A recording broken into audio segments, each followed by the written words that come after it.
Most of the countries in the world have normal bilateral relations with Cuba. Why is the U.S. virtually alone in its hostility toward Cuba? What explains U.S. policy? Let me just report again some truisms that you would read all over the front pages of the newspapers if there was any commitment to trying to tell important and uncontroversial truths. There's nothing I'm going to say that's in the least controversial. But let's run through the history because it's interesting. Cuba was the first foreign policy problem for the United States. It goes back to the 1820s. This is no new thing. Back in the 1820s, the nice guys like Thomas Jefferson and so on, who were planning to take over the hemisphere, saw Cuba as the next place to pick up. Okay, they'd already stolen Florida from its inhabitants, claiming to have taken it from the Spanish, but actually from its inhabitants. And their eyes were now kind of moving toward the west, but also on Cuba. That was the next prize. Well, there was a little problem. The British fleet. There was a British deterrent, just as in the 1960s there was a Soviet deterrent. And in fact, the British were the hated enemy in those days, mainly because of their power. They were preventing the United States from expanding, like they prevented the United States from conquering Canada a couple of times, which the U.S. has been trying to do since 1775 and may have finally achieved in the so-called free trade agreement. But yeah, Cuba was sitting right there, it's a valuable place. He couldn't get there because the British are in the way. John Quincy Adams, I guess it was, suggested that we just be patient. He said it'll drop into our hands like a ripe fruit by the laws of political gravitation, meaning by the time we get stronger and the British get weaker, things will shift around, we'll be able to take it over. By the end of the century that had happened. By the end of the century, the British were sort of being pushed out of the game, the United States was getting more powerful, and during something that is sort of ludicrously mistitled the Spanish-American War, the United States intervened in Cuba primarily to prevent it from liberating itself from Spain. You take a close look. That's an interpretation, so you want to make sure, don't take my word for it. But I think if you look, you'll find that what happened is that the intervention in Cuba was primarily an effort to make sure that its liberation from Spain didn't mean liberation.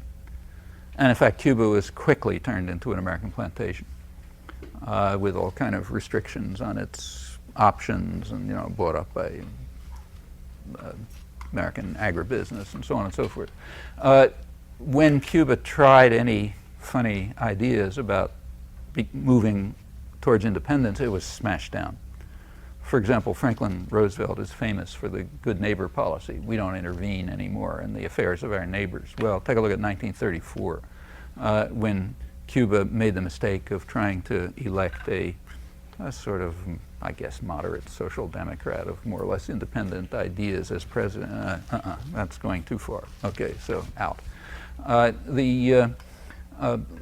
So it continues up through 1959. 1959, Castro comes along. There was a little bit of toying with the question of whether we can maintain the new Cuba in our system or not. And this is not a new policy issue. Remember, it's back to the 1820s, hasn't changed much. Within a couple of months, it was decided that Castro's too big for his britches. There's no Russians, incidentally. He's anti-communist, In fact, he was jailing members of the Communist Party. There was no question of the Russians or the communists or any of this kind of stuff. By late 1959, U.S. planes were already bombing Cuba from Florida bases. The State Department claims they didn't know about it. Yeah, sure.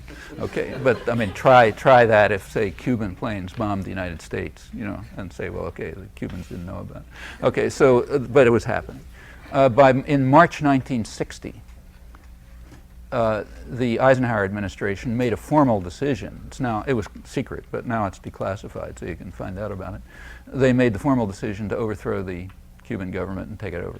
That's March 1960. Remember, no Cold War, no Russians, no communists, just independent Cuba.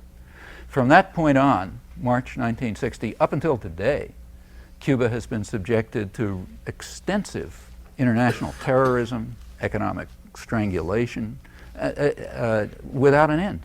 And it's not trivial stuff. Just to give you one small example, This one comes from an absolutely impeccable source, Raymond Garthoff, who's a very conservative and respected historian right inside the CIA and the intelligence apparatus, now writes historical work on all this stuff. Take a look at his books on reflections on the missile crisis, which he's writing sort of partially from the inside, partly from as a historian. Well, there's a little item in there somewhere where he, at the peak of the missile crisis, you know, before it, you know, when it had sort of theoretically been solved, but it still was not over. So like the missiles were still there. At the peak of the missile crisis, one of the Mongoose teams, these terrorist teams that Kennedy had sent into Cuba to smash the place up, one of them, which was apparently acting out of control at the time, like there's no evidence that Kennedy had ordered it to do this, but so maybe it was on its own. But one of them blew up a petrochemical plant in Cuba, which according to him, he doesn't verify it, but he says it's alleged, and he apparently takes it seriously, that 400 workers were killed. Well, you know, suppose Cuba blew up a factory in the United States and 400 people were killed. Do you think it might make the newspapers? In fact, they'd probably be we'd nuke them, you know. Okay, but this is us. And this is incidentally one tiny footnote to a long history of terrorism. And this was right at the peak of the missile crisis, when for all I know, Cuba had its fingers on the missiles. I don't know that, but anyway, somebody did. Okay, now try to just, for those of you who want to know about why people believe what they do, just do a little check and find out how much information you can find out about this, okay? I mean, I've told you that. I'll save you the trouble.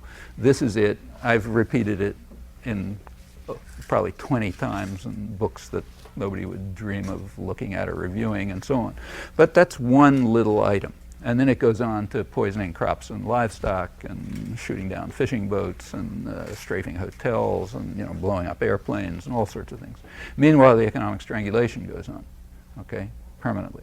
Now, the only issue debated in the United States, for a long time, there was a pretense we got to do this because of the Russians, okay? Because, you know, Cuba is a tentacle of the Russian monster trying to strangle us.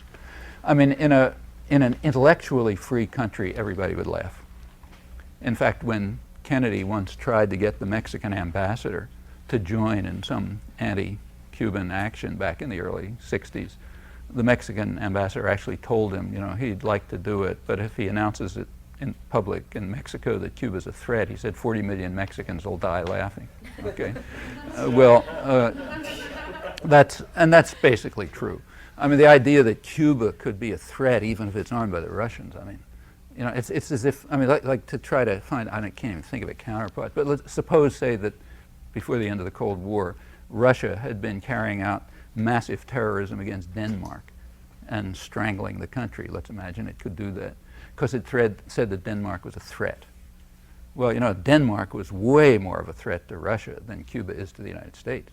I mean, Denmark's an advanced industrial country. It's a member of a hostile military alliance, you know, well armed. I mean, if the Russians had said that, you wouldn't laugh. It would be a sign of their lunacy, and, you know, maybe we got to murder them or something like that.